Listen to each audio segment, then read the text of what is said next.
Ini adalah segmen part ketiga di mana kita akan mengulas 6 jenis pakan alternatif untuk ikan cana, terutama dalam treatment cana maru. Dan langsung saja yang pertama adalah laron. Mengacu pada beberapa sumber referensi yang meliputi buku-buku ilmiah dan artikel dari situs web resmi yang dikelola oleh organisasi yang berkompeten di bidangnya seperti Aquaculture Hub, Global Aquaculture Alliance, dan The Fish Site, laron dapat dijadikan pakan untuk ikan. Beberapa jenis ikan omnivora ataupun karnivora, seperti cana maru ataupun jenis cana lainnya dapat memakan laron sebagai bagian dari pakannya, namun dengan berbagai catatan. Laron mengandung protein dan lemak yang tinggi, yang dapat menjadi sumber nutrisi yang baik untuk ikan. Namun, sebelum memberikan laron sebagai pakan ikan, pastikan untuk memastikan bahwa laron tersebut tidak terkontaminasi oleh zat berbahaya, seperti pestisida atau logam berat ketika ditangkap atau dikumpulkan dari sarangnya. Sebuah tulisan oleh Hasan Yasin, berjudul, Pembuatan Pekatan Rayap Kayu Kering Cryptothermes cynocephalus, dikatakan bahwa laron juga sering dijadikan makanan oleh masyarakat pedalaman Afrika. Hal ini berkaitan dengan tingginya kandungan protein dalam tubuh laron. Dan laron inilah yang paling sering kita dapatkan untuk dijadikan pakan ikan. Dalam penelitiannya, dijabarkan hasil analisis terhadap laron. Adapun komposisi kandungan kimia laron yang sudah dikeringkan kurang lebih adalah protein 36%, lemak 44,40%, abu 6,42% dan kiitin sebesar 5,09%. Laron disebut sebagai salah satu sumber protein hewani yang cukup setara dengan beberapa serangga lain seperti belalang, jangkrik dan ulat pisang. Salah satu efek buruk laron adalah kadar lemaknya yang sangat tinggi, jadi disarankan untuk tidak memberikan laron kepada ikan cana Anda dalam jumlah yang banyak. Kita tahu jika kadar lemak untuk pakan ikan predator sebaiknya tidak lebih dari 3%. Yang kedua adalah ikan wader. Ikan wader atau Rasbora jacobsoni merupakan ikan berukuran kecil yang sering ditemukan di sungai, sawah maupun selokan yang berair jernih dan biasanya hidup dalam koloni.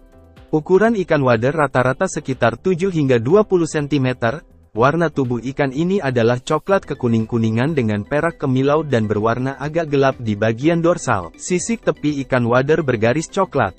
Sebuah karya tulis berjudul, Karakterisasi Hidrolisat Protein Ikan Wader, Rasbora jacobsoni, secara enzimatis dengan enzim dari tanaman biduri, Calotropis gigantea, oleh Tri Normasari pada tahun 2016, ikan wader merupakan jenis ikan air tawar yang keberadaannya cukup melimpah dan memiliki kandungan protein yang cukup tinggi. Dalam keadaan segar basah ikan wader mengandung air sebesar 76%, protein mencapai 14,8%, dan lemak 2,3%. Diketahui pula jika ikan wader memiliki kadar besi sebesar 0,3 gram dalam bobot total 100 gram.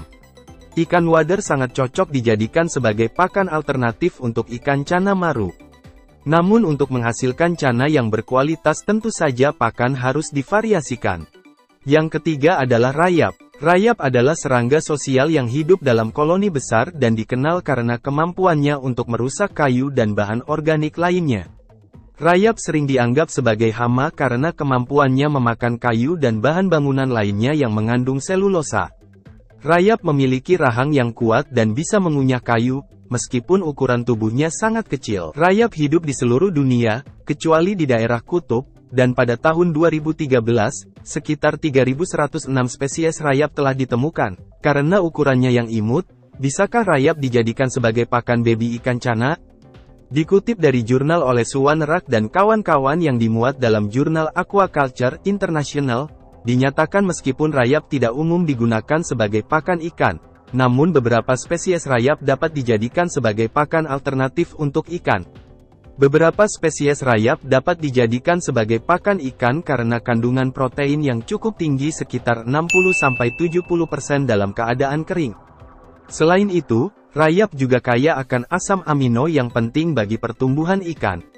Namun, perlu diingat bahwa penggunaan rayap sebagai pakan ikan harus dilakukan dengan hati-hati, karena beberapa spesies rayap dapat mengandung senyawa kimia yang beracun jika dikonsumsi dalam jumlah besar. Dan sama seperti laron, rayap juga mengandung lemak yang cukup tinggi. Yang keempat adalah kecebong alias berudu. Berudu adalah tahap awal dalam siklus hidup dari katak. Berudu adalah tahap larva atau anak-anak dari katak yang hidup di dalam air dan bernapas melalui insang atau kulit. Berudu umumnya memakan hewan kecil seperti kutu air, larva serangga, dan plankton. Berudu dapat ditemukan di berbagai jenis perairan seperti sungai, danau, kolam, dan rawa-rawa. Bersama kampret yang merupakan sahabat karibnya, mereka sangat populer di Indonesia pada tahun 2019. Berudu dapat menjadi sumber pakan alternatif untuk ikan cana karena mengandung nutrisi yang diperlukan oleh ikan seperti protein, lemak, vitamin, dan mineral. Berudu memiliki kandungan protein yang cukup tinggi yaitu sekitar 40-50%, yang lebih tinggi dibandingkan dengan beberapa jenis pakan ikan umumnya. Selain itu, berudu juga mengandung lemak sekitar 4-7%, vitamin A, B, C, dan E, serta mineral seperti kalsium, fosfor, dan zat besi. Namun penggunaan berudu sebagai pakan ikan cana harus dilakukan dengan hati-hati dan memperhatikan asal-usul berudu. Pastikan berudu yang digunakan bebas dari parasit. Karantina sebelum diberikan untuk ikan cana Anda. Seperti yang kita sampaikan sebelumnya, sebaiknya memberikan pakan variasi pada ikan, termasuk pakan buatan ataupun pakan alami lainnya untuk memastikan ikan mendapatkan nutrisi yang seimbang. Menurut pengalaman kami, tidak semua jenis berudu mau dimakan oleh ikan cana. Ada beberapa jenis berudu yang akan dimuntahkan kembali. Bila Anda tahu alasannya, tulis di kolom komentar. Yang kelima adalah kepala udang faname. Di beberapa tempat semisal restoran seafood, kepala udang faname sering menjadi sampah dan dibuang. Kepala udang faname mengandung berbagai nutrisi yang penting untuk pertumbuhan dan kesehatan ikan. Kepala udang faname mengandung protein yang tinggi sekitar 20-25%. Protein merupakan nutrisi penting bagi ikan karena berperan dalam pembentukan jaringan otot dan organ tubuh. Kepala udang faname mengandung lemak berkisar 5%. Kepala udang faname juga mengandung asam amino esensial seperti lisin, metionin, dan arginin.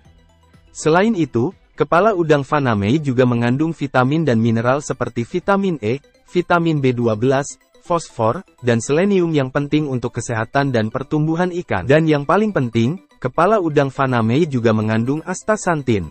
Astaxanthin adalah pigmen karotenoid yang memberikan warna kuning, oranye dan merah pada ikan cana maru ataupun jenis cana lainnya. Dalam pemberian pakan ikan cana, kepala udang faname biasanya digunakan sebagai bahan tambahan atau campuran dengan bahan pakan lainnya untuk memberikan nutrisi yang lebih lengkap dan seimbang bagi cana Anda. Yang keenam adalah ulat sagu. Ulat sagu adalah larva dari kumbang Rhynchophorus ferrugineus. Kumbang ini umumnya hidup di pohon sagu atau rumbia. Betina akan menaruh telurnya di bagian pohon yang masih segar atau layu. Setelah menetas, larva akan memakan bagian dalam pohon sebagai makanannya. Ulat sagu biasanya memiliki ukuran sekitar 3-5 cm dan berwarna putih atau kuning pucat dengan kepala dan mulut yang hitam. Ulat sagu dapat menjadi bahan makanan yang bernilai gizi tinggi dan populer terutama di Indonesia bagian timur. Jadi tentu saja dapat dijadikan sebagai pakan ikan. Ulat sagu dikenal memiliki kandungan nutrisi yang cukup baik dan beragam. Beberapa kandungan nutrisi pada ulat sagu antara lain protein sekitar 15-20%, lemak sekitar 1-2%, dan serat sebesar 10-15%. Ulat sagu juga mengandung beberapa jenis vitamin terutama vitamin B kompleks seperti tiamin, riboflavin, niacin, dan vitamin B12. Ulat sagu juga mengandung mineral yang penting bagi ikan cana seperti kalsium, fosfor, zat besi, magnesium, dan zinc. Kandungan nutrisi pada ulat sagu bervariasi tergantung pada jenis pohon sagu tempat larva tersebut hidup dan kondisi lingkungan sekitarnya. Namun, secara umum, ulat sagu dapat menjadi alternatif sumber protein rendah lemak yang bernilai gizi tinggi bagi ikan cana Anda. Materi ini kami ambil dari berbagai sumber. Bukan untuk mengedukasi atau pengalaman pribadi kami, namun hanya sebatas topik bahan diskusi. Video ini juga dibuat atas permintaan viewer. Bila Anda ingin membuktikan manfaatnya untuk mentreatment bunga atau warna pada cana maru, lakukan eksperimennya dan bagikan hasilnya kepada kami agar kita dapat saling belajar.